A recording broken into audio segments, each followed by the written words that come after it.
on the same page now, are they not? Can I finish what I was Pretty saying? clear they're on the same page now. Changed. Adam, something changed. Trump went from, I want peace, I don't want no war, to let me take care of it, let me talk to everybody, to his national security advisor secretly talking with Israel and Bibi in a meeting. So you can't say that they're on the same page all the time. Something has shifted and something has changed, Adam. In this video, we join Patrick Bet-David, Vinny Oshana, and the crew on the PBD Podcast. Patrick Bet-David and the crew get heated about the Israeli conflict. With that, let's watch Patrick Bet-David school his co-host on the reality of the United States' current situation. The correlation where a lot of people say that gives them credibility is weapons of mass destruction, okay? Iran has nuclear weapons. They're months away, if not weeks away. There's a lot of correlation there. Same threat, same fear porn, right? If they have access to it, it's going to be this, it's going to be that. Okay, I'll give that.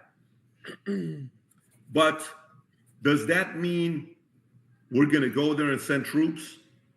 Does that mean we're going to send trillions of dollars of going there? Does that mean, is that what's going to be happening next? Is this the same thing that happened with Afghanistan? Adam, what are your thoughts on that? I know you just joined us, but I know you've been listening to this. Yeah, I just landed from DC, and I'll tell you what I saw. While I was in DC, I saw protests very much pro-Iran in the middle of DC, which I can talk about. But I want to start with what we can say about Trump, and I want to give Trump immense credit for this. Trump is willing to do what no one else is willing to do. And we've seen it time and time again, whether that's calling out what's going on the southern border, even the northern border, whether that's the tariffs taking on the world, whether that's taking on China, whether that's taking on fentanyl, and now, first and foremost, taking on Iran. Trump and the IDF are doing the world's dirty work.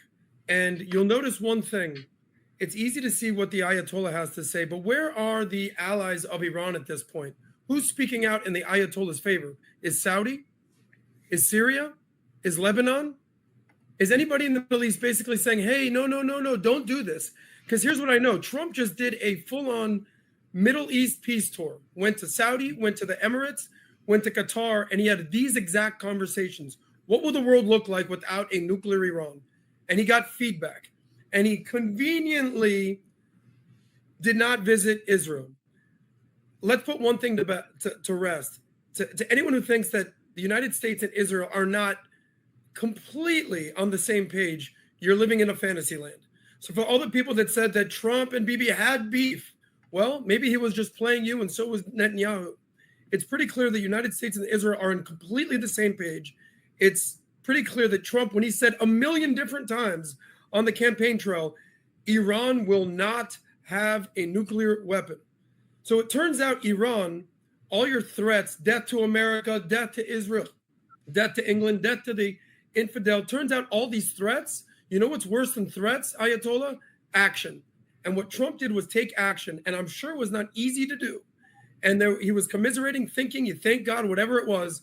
One thing I know for sure, they called this Operation Rising Lion. One thing I completely will validate, Iran is nothing but a paper tiger at this point. All their proxies have been dethroned, declawed, decapitated. And when we started hearing suggestions that Trump was considering assisting Israel in the strikes in Iran, my first thing was, what happened to America first? We're not going to get involved in anyone else's wars. What the hell? And as you all know, I'm not that bright. So it took me a while to understand what my exact stance was. And what I thought about was probably many of you watching, and myself included, have defended Trump against all the malicious attacks he's received over the years. We wanted him to be our president because we thought he gave the country the best opportunity to flourish. And this strike is very different than sending a bunch of American troops over there. No one's been criticizing Trump's past targeted strikes that he felt were in the best interest of the United States. So Trump's not getting us into a new war. No U.S. soldiers have been hurt, which is awesome, and it needs to stay that way. And we've trusted Trump for so long. Why now do we all think he's a fool that can't smell BS from Netanyahu? Why is everyone trying to jump ship on him and second guess him? Trump and his intelligence community have more information than we'll ever know. Who would you rather have analyzing that information than the guy you've trusted forever? You're going to hate him now because he did something that you disagree with, while at the same time not knowing all the information he has. I believe Donald Trump did this because he thinks it's in the best interest of the American people. That's part of America First as well. There's a lot more I could clarify there, but I appreciate what Adam's saying here, even though I don't agree with him a lot. Let's get back to it. Now, Iran, with zero defense in the sky, is looking like a sitting duck and a paper tiger at the hands of the greatest military that the human has ever seen in the United States of America. So for all the people that thought that America was not going to get involved, I guess we know where Trump stands. Pat, can I say one thing really fast, though, Pat? Yeah. Adam, Bibi and Trump haven't been on the same page the entire time. Mike Waltz, the national security advisor, was fired because he was in cabinet meetings texting with Israel on a signal chat and got caught. That's why Trump was pissed off at him, and Trump didn't want to talk to him when he was on that tour. You want to talk about Mike Waltz? I barely even know who that is, but what I can tell you at this point, it's pretty clear they're on the same page now, are they not? Can I finish what I was saying? Pretty clear they're on the same page now. Adam, something changed. Trump went from, I want peace, I don't want no war, to let me take care of it, let me talk to everybody, to his national security advisor secretly talking with Israel and Bibi in a meeting. So you can't say that they're on the same page all the time. Something has shifted and something has changed, Adam. You have to at least be able to play and think, look back. I get it. You're emotionally involved. You're Jewish. I understand. But don't say that this whole time. That has nothing to do with anything. You're speculating that. It does, because you can't. Okay, so I'm going to ask you a question that I get asked all the time. What's your point? Am I lying? What's your point? Hold on. What part of that didn't you get? You act like they've been on the same page the whole time. They haven't. You said people were saying that they weren't talking with each other. They weren't, because he was undermining him. He was undermining him. Well, it turns out maybe you interpreted incorrectly, because it seems as if now they're completely on the same page. Yeah, so what happened? I don't understand that. Adam, that makes me think, what happened? What would make somebody say, I see what you're getting at. I see what you're getting at. AIPAC came in, and Bibi Netanyahu and the Israeli lobby who control the United If you like watching videos like this one, like and subscribe. We'd really appreciate it. Let's get back to the video.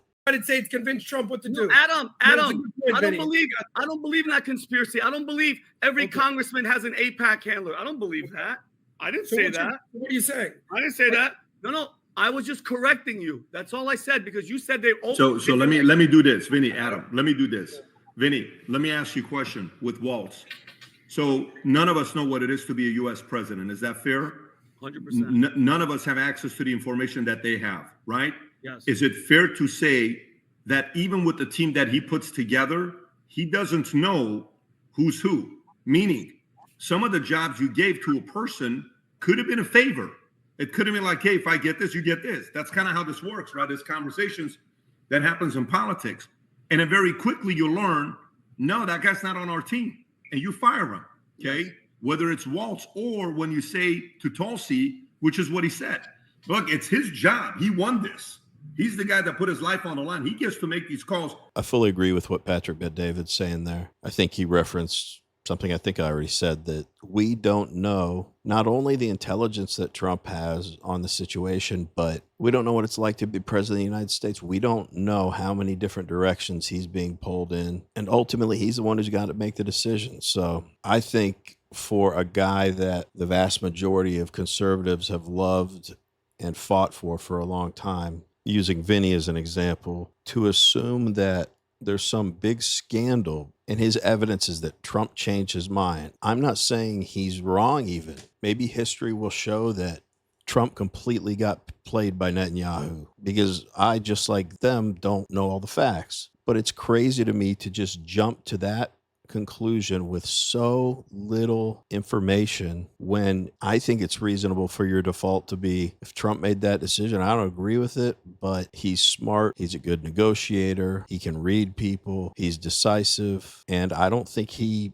lets other people make decisions for him. Anyway, let's wrap it up. And a lot of people are saying the fact that he doesn't have the right to call the war and, all that other stuff.